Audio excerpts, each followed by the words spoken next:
This is Optimal Relationships Daily, episode 1619. How do we know we are in a committed relationship? By Alysha Janey of modernlovecounseling.com. Hello, everybody, and thanks for joining once again here on Optimal Relationships Daily. My name is Greg Audino. I am your host and narrator, here every single day to read to you from some of the best relationship blogs online. And let's get right to it today as we dive into this post from Alysha Janey and start optimizing your life. How do we know we are in a committed relationship? By Alysha Janey of modernlovecounseling.com. I've noticed throughout my work with couples that one thing seems to pop up and cause tension, conflict, and/or disconnection between partners. This lurking dark cloud that slowly creeps into session that I speak of generally involves sensitivities around commitment. So then, what signifies a committed relationship, you may ask? It doesn't matter if they've been married for 25 years or have just simply started dating. Couples often report feeling an imbalance of commitment within their relationship, which is usually based on an absence of a label, event, or a feeling. As you can imagine, this can cause some insecurities and some resentments, and even in some cases, separation. Specifically, as a millennial generation, we are generally waiting longer than any other generation to settle down and get married, have children, dive into the ultimate level of perceived commitment with a partner of our choice. We want to focus on our independence, our passions and dreams first. We want to be the best that we can so that we can have the best committed relationship in future, right? We may have certain goals and expectations for the future, but we tend to get mixed up when we get into a committed relationship that has gray boundaries or assumed agreements on the future or our current relationship's security. This sense of independence we strive for, although extremely empowering, also has huge impacts on how open we are with each other and how uncomfortable we tend to naturally be at relying on one another. I sort of generalize it like this. It's as if we have our lives mostly together, but are expected to have all of it, and we subconsciously hide that small piece of us that feels scared, lost, and afraid in order to find a match. We then establish a relationship with a partner who is interested in this person that we portray as without having any issues. But then, in order to eventually get closer, we can find ourselves needing a higher level of commitment in order to fully feel secure in figuring out and exposing the other parts of us that we know are there, but definitely can't advertise on our Tinder profiles.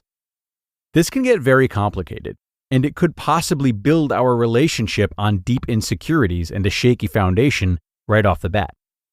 We then can become so focused on needing a higher level of commitment, like a label, event, making of plans, etc., that we don't realize we push away any opportunity to actually tend to building intimacy and vulnerability naturally, which is required to sustain any authentic commitment in the first place.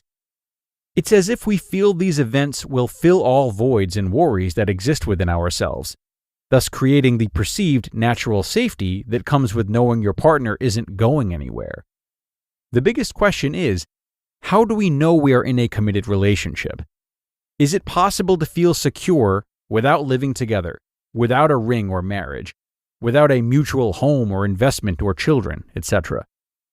Do we need these things in order to allow our authentic selves to be exposed or to be accepting and secure in ourselves?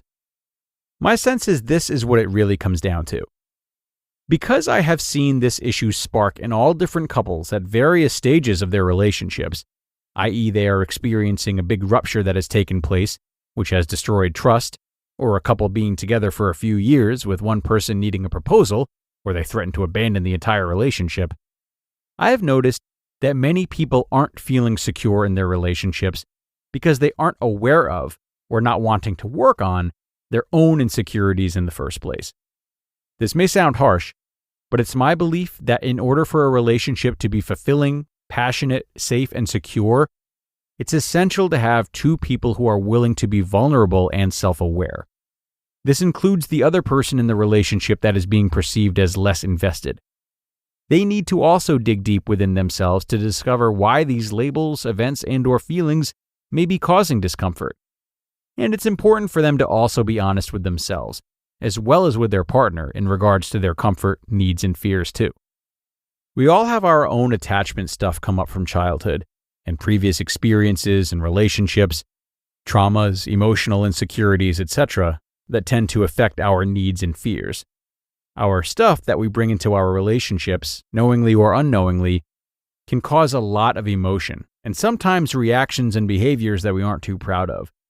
We don't want to show this to our partner. We don't want to accept this about ourselves. We want to avoid, create a quick fix, and live happily ever after.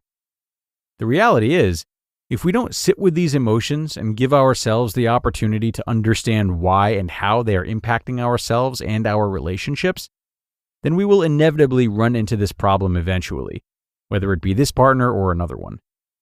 I have seen and personally experienced in my dating years the avoidance of icky emotions and the lack of self-acceptance manifest in all sorts of different ways that can cause even more conflict in the relationship. Then, sometimes even after these committed events have taken place, we may still find ourselves feeling more insecure and confused because the security of our commitment didn't just magically appear or sustain.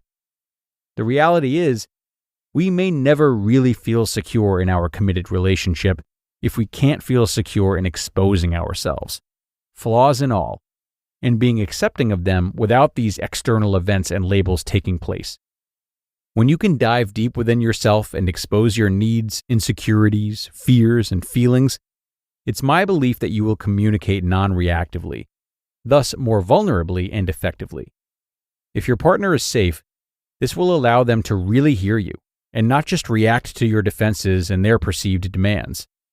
This will actually allow the two of you to work as a team to solve issues and discomfort together, which will then foster intimacy and safety and security that you feel yourself craving. Unfortunately, no wedding ceremony, number of anniversaries, down payment on a home, etc. can do that for us authentically and long term. And to be clear, I'm definitely not saying that these events aren't representing commitment. But the point here is, if you feel you need a higher level of commitment in your relationship and are experiencing backlash from your partner, you may be digging in the wrong hole in an attempt to find it. So, we need to feel security and acceptance in who we are before any of these serious life events that are perceived as higher level of commitments can fully be appreciated and mutually respected.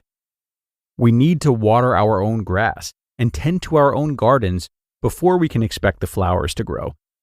Finding security and acceptance in ourselves is the ultimate level of security, and this will only hold the necessary space for a mutually committed and fulfilling relationship to develop, grow, and sustain.